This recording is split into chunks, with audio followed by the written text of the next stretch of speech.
Olá, bem-vindos. Eu sou Haroldo Maranhão, este é o canal Vejam os Sinais. E eu creio que uma das marcas, dos dias em que nós estamos vivendo são esses reloginhos contadores de mortes diárias. Todos os dias sabemos quantas pessoas morreram, dessa doença que tem assolado aí o planeta, que tem causado tantas mudanças nas leis, tantas mudanças sociais na vida diária das pessoas, na vida acadêmica, dos alunos, dos que estudam, na prática da fé, na vida das empresas, tantas empresas quebrando, tantas empresas passando por dificuldades aí financeiras graves, tantas famílias, passando situações também tão difíceis que a gente acompanha aqui na igreja e a gente procura de alguma maneira ajudar, encorajar e fortalecer. Então nós percebemos tudo o que está acontecendo, mas eu vejo que a discussão mais importante, aquela de fundo mais marcante em tudo isso, é a questão de saber quem é, afinal, o culpado ou responsável por tantas mortes. Então nós vemos discussões sobre a origem dos vírus, vemos discussões sobre a qualidade das vacinas, vemos discussões sobre os governantes, qual governante, de qual esfera de governo é responsável, quem é o culpado por tantas mortes. Afinal de contas, nós não podemos admitir tantas pessoas morrendo nessa situação, nessas circunstâncias, nesses dias, e o medo de morrer tão estampado na vida das pessoas, que afinal de contas as pessoas não têm medo do vírus, elas têm medo de morrer se contaminadas pelo vírus.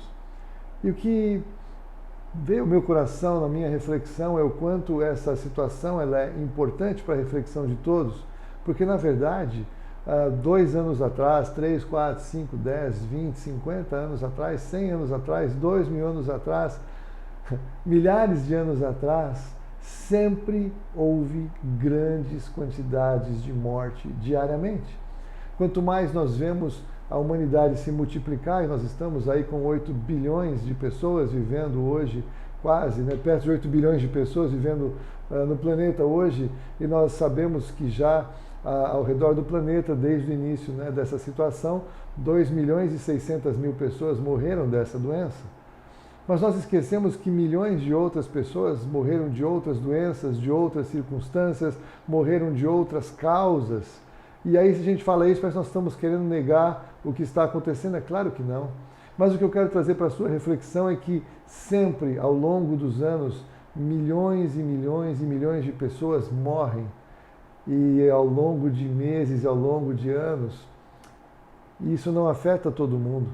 Porque todo mundo, de uma certa forma, se sente seguro ou faz de conta que a morte não vai alcançá-lo, porque, afinal de contas, são casos fortuitos, são situações anônimas, são pessoas que nós desconhecemos. De vez em quando passa alguém na nossa casa ou na nossa família, nós até ficamos ali impactados, mas depois anestesiamos a alma e começamos novamente a voltar para o lugar em que nós cremos que somos imortais e que não precisamos nos preocupar com isso, porque afinal de contas está tudo em paz e tudo tranquilo.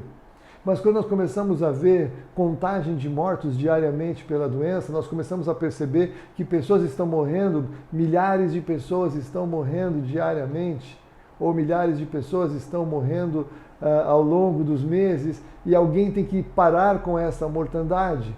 E se eventualmente alguém parar com essa mortandade, eu acredito que se vier uma solução, uma descoberta, algo sem dúvida nenhuma milagroso e sem precedentes, e então parasse esta situação, as pessoas voltariam à sua vida normal e perderiam a sua preocupação com a morte, porque de uma certa forma já estão todos anestesiados para a morte pelas demais causas que faziam parte da nossa vida diária.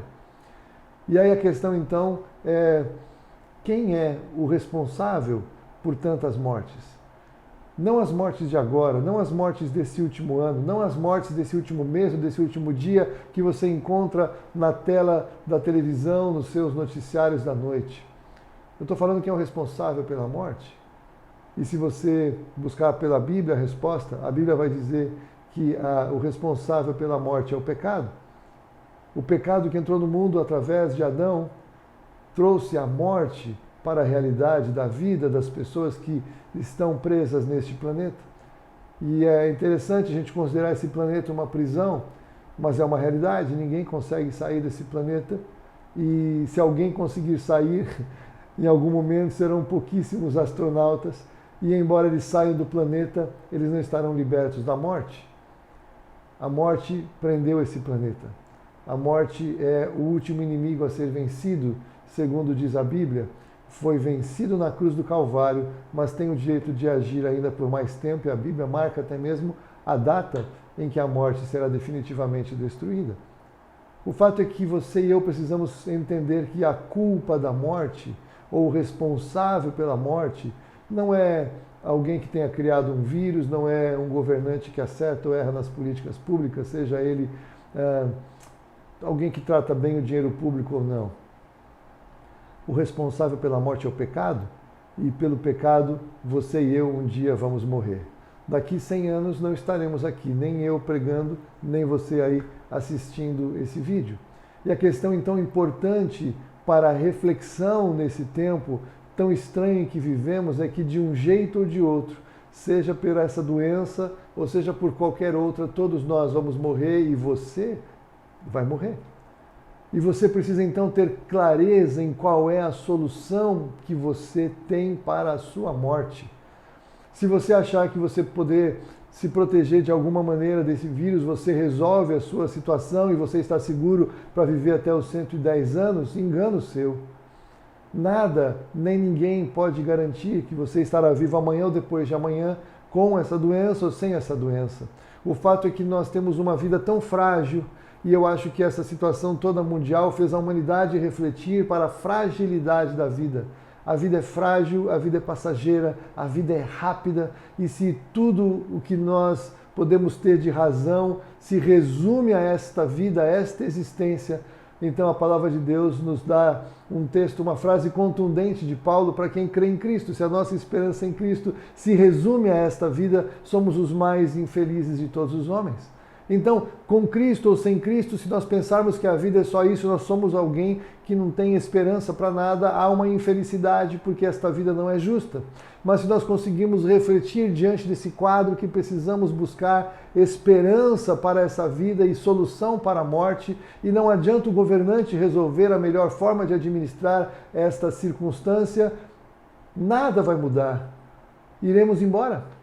E a palavra de Deus, ela traz então solução para esta questão da morte de uma maneira definitiva. Jesus morreu na cruz para que todo aquele que nele crê não pereça, mas tenha a vida eterna. Todo aquele que se arrepende do seu pecado encontra em Jesus solução para a morte, e porque encontra solução para a morte, encontra solução para a vida. A solução para a vida está em saber o que acontece depois da morte, porque nesse caso a minha vida não depende mais de eu resolver e conseguir estabelecer tudo o que eu sonho ao longo destes anos que eu tenho, porque ninguém conseguirá fazer isso, porque a vida é curta e essa solução não existe. A vida vai continuar sendo injusta, situações de dores vão continuar acontecendo nesta nossa breve existência, e se nós não atentarmos no que é eterno e compreendermos que esta existência aqui ela é tão pequena, tão passageira, tão curtinha, e que o que importa mesmo é o que vai acontecer conosco depois daqui, não podemos perder essa perspectiva, não podemos perder este ângulo de visão. Se você entender que simplesmente resolver esta questão dessa mortandade que nós estamos vivendo circunstancialmente vai trazer paz ao seu coração, você vai voltar a uma alienação anterior. Sim, a morte é real, sim, as pessoas morrem, mas a vida, a solução para a morte em Jesus Cristo, a solução para a nossa vida depois desta vida em Jesus Cristo. E eu quero aproveitar esse momento para trazer esta reflexão. É claro que eu estou compartilhando com você o que eu creio, é claro que eu estou compartilhando o que eu creio com você à luz da Bíblia, mas é claro que neste momento eu preciso dizer para você, você precisa ter convicção do que acontece depois que você vai deixar este seu corpo. Meu convite é: conheça Jesus, experimente a vida com Jesus segundo a Bíblia.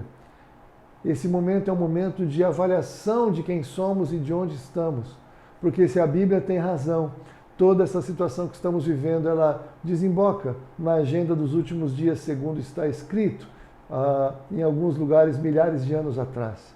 O Senhor reina, Ele conhece o que Ele tem preparado para a humanidade. Ele sabe o que estamos vivendo, Ele sabe o que está acontecendo. Ele nos avisou de antemão para que pudéssemos nos preparar. que essa situação possa levar você a uma reflexão profunda. Agora, se você já é de Jesus Cristo e você está com medo igual, você está angustiado igual, você perdeu a ousadia para pregar de igual forma, eu quero te confrontar que você e eu fomos chamados exatamente para pregar o Evangelho neste tempo, para apresentar às pessoas a razão da esperança que há em nós, porque nós em Cristo já resolvemos a questão da morte e nós não podemos esticar um segundo de vida, nem que quiséssemos, porque o Senhor conhece os nossos dias. Então nós não conseguimos evitar que a morte nos encontre. Muitos cristãos, muitas pessoas que eu conheço em Jesus Cristo já morreram. E aí nós temos a esperança da vida eterna, mas elas não morreram por causa dessa situação. Elas não morreram por causa dessa circunstância. A culpa não é dos governantes ou dos médicos ou de quem quer que seja. A culpa, a responsabilidade, a origem foi do pecado, mas se morreram em Cristo, tem solução e vida eterna. Não morreram por acaso, não foi uma fatalidade, não morreram antes da hora. O Senhor sabe, o Senhor reina e teremos as respostas para isso algum dia diante do Senhor. Então, que você possa ter conforto nesse momento, mas possa ter ousadia de que nós precisamos pregar Jesus Cristo para as pessoas, porque não há outra solução para a morte, não há outra perspectiva humana para isso. Que o Senhor aqueça nossos corações para pregar, que é o que eu estou procurando fazer neste tempo e nesses dias tão estranhos. Que o Senhor fortaleça seu coração, a sua fé, que você encontre em Jesus a resposta, como eu encontrei, e eu quero compartilhar com toda a ousadia. Jesus pode organizar, reorganizar, estabelecer, firmar, alinhar, suprir, prover, cuidar da sua vida até aquele dia, quando você estiver diante dele. Deus abençoe e fortaleça o seu coração, em nome de Jesus.